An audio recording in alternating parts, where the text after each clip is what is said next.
Hello, ഞാൻ ഈ കീപ്സേക്ക് ഉണ്ടാക്കിയിട്ട് ആ സ്ട്രോബെറിയുടെ കുപ്പി ഇങ്ങനെ ചാരി വെച്ചേക്കായിരുന്നേ. ഇതിൻ്റെ സ്റ്റാൻഡിന് റേറ്റ് നോക്കിയപ്പോൾ നല്ല വില. അപ്പോൾ ഞാൻ വെച്ചാൽ നമുക്ക് തന്നെ ഒന്ന് ഉണ്ടാക്കിയാലും വിചാരിച്ചാൽ ഐസ്ക്രീമിൻ്റെ സ്റ്റിക്കാണ് എടുത്തേക്കുന്നത്. സിമ്പിളായിട്ട് തന്നെ ഉണ്ടാക്കിയെടുക്കാവുന്നേ ഉള്ളൂ.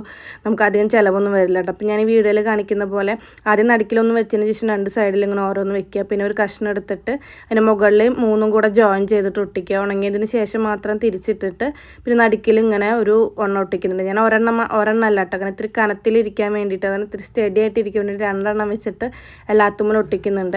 ഇതേ സെയിം പ്രോസസ്സ് മുകളിൽ ഒരു പ്രാവശ്യം കൂടെ ചെയ്യുക. പിന്നെ ഇങ്ങനെ നിർത്തി വെക്കുന്ന പോലെ വെക്കുക കേട്ടോ ഐസ് സ്റ്റിക്ക്. അതും ഞാൻ രണ്ടെണ്ണം വെച്ചിട്ടുണ്ട്. കാരണം വെയിറ്റ് ഇല്ലാത്ത ഐറ്റംസ് ഒക്കെ ആണെങ്കിൽ നമുക്ക് കുഴപ്പമില്ല, പക്ഷെ ഇത്തിരി വെയിറ്റ് ഉണ്ടല്ലോ ആ ഒരു ഇത്, അതുകൊണ്ട് ഞാൻ രണ്ടെണ്ണം വെച്ചിട്ടുണ്ട്. പിന്നെ ബാക്ക് തിരിച്ചതിന് ശേഷം അവിടെ മുകളിലത്തെ അത് കട്ട് ചെയ്തിട്ട് ഇങ്ങനെ ചെരിച്ച് വെച്ച് കൊടുക്കുക കേട്ടോ. അവിടെയും രണ്ടെണ്ണം വെച്ച് കൊടുക്കുക. കനമുള്ളതാണെന്നുണ്ടെങ്കിൽ ചെറിയ ഫോട്ടോ ഫ്രെയിമൊക്കെ ആണെന്നുണ്ടെങ്കിൽ ഒരെണ്ണം വെച്ചാൽ വലിയ കുഴപ്പമൊന്നുമില്ല. പിന്നെ ഇതിനേക്കാളും ക്വാളിറ്റിയുള്ള ഐസ്ക്രീം സ്റ്റിക്കൊക്കെ ആണെങ്കിൽ ഒരെണ്ണം വെച്ചാൽ മതി. ഇതാണ് കേട്ടോ ഫൈനൽ ലുക്ക് വരുന്നത്.